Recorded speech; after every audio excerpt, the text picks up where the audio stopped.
Muttersholtz, une commune de 2000 habitants, située dans la plaine du Ried, en Alsace. Un village vert qui a raflé des titres prestigieux. Territoire à énergie positive en 2014, puis capitale française de la biodiversité en 2017.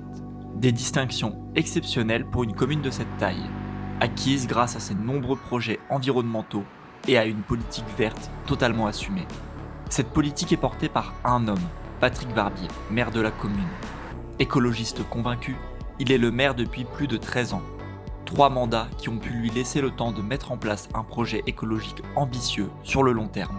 Muttersholtz, on s'est fixé comme objectif de devenir un territoire à énergie positive. On s'inspire des communes allemandes. Juste dans la Forêt-Noire, presque toutes les communes allemandes sont territoires à énergie positive.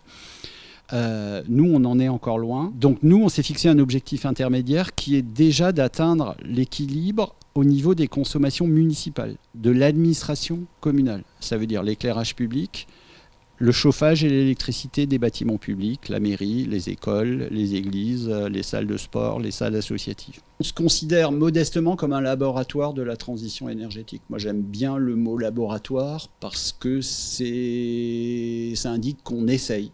Et des expériences dans son laboratoire, il y en a eu. La rénovation de la mairie pour respecter les normes de bâtiments basse consommation est l'un des premiers chantiers. Les mêmes travaux ont ensuite été appliqués à la salle des fêtes et à l'école. Muttersholtz a encore vu plus gros avec ce gymnase à énergie positive. Ces 600 mètres carrés de panneaux solaires permettent au bâtiment de s'auto-alimenter en électricité. Cerise sur le gâteau, il produit plus qu'il ne consomme. Le surplus d'énergie est revendu. Dernier chantier en date et pas des moindres, l'utilisation des cours d'eau pour produire de l'énergie.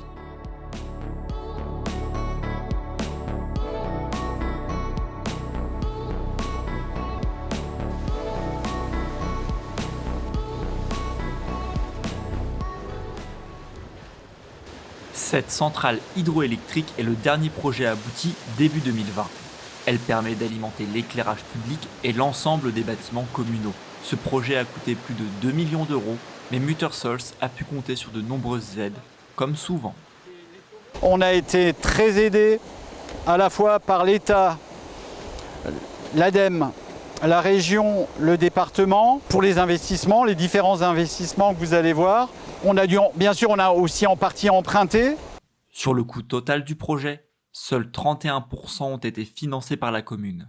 Les 69% restants sont issus de la région Grand Est, du ministère de la Transition écologique, du département du Bas-Rhin et de l'agence de l'eau Rhin-Meuse. Des projets massivement soutenus par la population, sensibilisée depuis plus de 50 ans à la cause environnementale, grâce à une maison de la nature présente dans le village. Des ateliers y sont proposés pour permettre aux plus jeunes de mieux connaître la faune et la flore, mais aussi de prendre conscience des enjeux climatiques. Toujours favorable pour ce type d'énergie. Au niveau collectif, on sait qu'il y a des économies et que le village y gagne. Ce qu'on voit vraiment, par exemple, et que j'ai apprécié, c'est l'extinction des lumières la nuit, parce que je trouve ça assez ridicule de faire de la pollution lumineuse pour rien. En plus de l'extinction des éclairages publics la nuit, qui permettent une économie de 10 000 euros par an, la quasi-totalité du parc est passée au LED. Autant de résultats qui font que le maire encourage les autres communes françaises à agir. En matière d'énergie, il y a du soleil, il y a du vent, il y a de l'eau, il y a de la biomasse, il y a de la géothermie partout.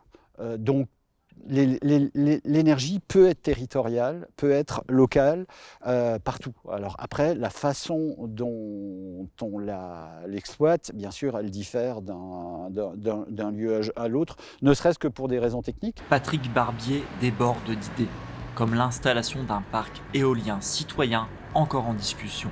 Il faudra cependant attendre un peu pour voir la nouvelle expérience de ce laboratoire à ciel ouvert émerger.